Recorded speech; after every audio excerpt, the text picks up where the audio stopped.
আপনার কবে মৃত্যু হবে, অথবা কখন আপনার শরীর শেষবারের মতো শ্বাস নেবে, কবে হার্ট কাজ করা বন্ধ করবে এবং মৃত্যুর কত কাছাকাছি আপনি তার ইঙ্গিত দিতে পারবে কৃত্রিম বুদ্ধি এআই চালিত একটি ক্যালকুলেটর। সম্প্রতি যুক্তরাজ্যের গবেষকরা এ ধরনের একটি ক্যালকুলেটর তৈরি করেছেন।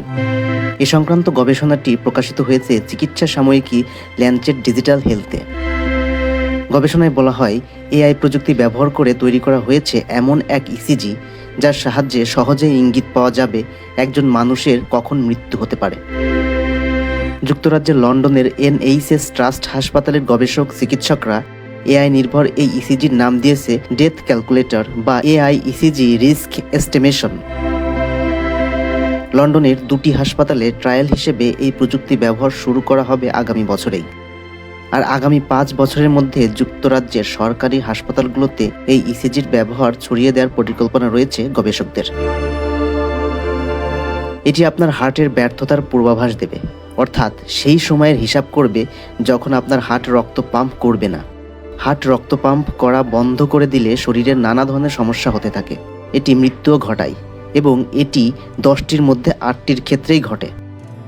সমীক্ষা অনুসারে এই প্ল্যাটফর্ম তৈরির পেছনের উদ্দেশ্য হলো বিদ্যমান ইসিজি পদ্ধতির পরিবর্তন করা, কারণ পুরনো পদ্ধতিতে অনেক সীমাবদ্ধতা ছিল। যখন থেকে ব্রিটিশরা এই ক্যালকুলেটর সম্পর্কে জানতে পারে, বহু মানুষ হাসপাতালে গিয়ে আবেদন শুরু করেছে যাতে তাদের এই ট্রায়ালে অন্তর্ভুক্ত করা হয়। এই পরীক্ষায় যে রোগগুলো ডাক্তার শনাক্ত করতে পারবেন না সে সম্পর্কে এআই বলে দেবে। কয়েক মিনিটের মধ্যেই জানা যাবে আপনার হার্টের বৈদ্যুতিক কার্যকলাপ কী, এছাড়াও গোপন স্বাস্থ্য সমস্যা কী যা কোনো চিকিৎসকের কাছে সহজে ধরা পড়ে না। এরপরে একজন ব্যক্তি জানতে পারবেন যে তিনি আগামী 10 বছরে মারা যাবেন কিনা, তাও 78% নির্ভুলতার সঙ্গে। এছাড়াও ভবিষ্যতে কোনো রোগ হতে চলেছে কিনা তাও জানা যাবে।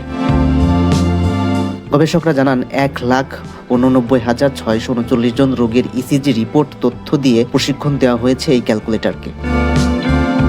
এই ক্যালকুলেটরে এই রোগীদের মোট 11,60,000 ইসিজি রিপোর্টের ডেটা ইনপুট দেওয়া হয়েছে। এতে 6% ক্ষেত্রে হার্টবিট রেটে সমস্যা পাওয়া গিয়েছে। গবেষকদের দাবি, 10 জনের মধ্যে 8 জন রোগীর ক্ষেত্রে এই টুল হার্ট ফেইলিয়ারের ঝুঁকি আছে কিনা, কিংবা কোনো রোগে তিনি ভবিষ্যতে আক্রান্ত হবেন কিনা, কিংবা তার মৃত্যু কবে হবে তা সফলভাবে বলে দিতে পেরেছে।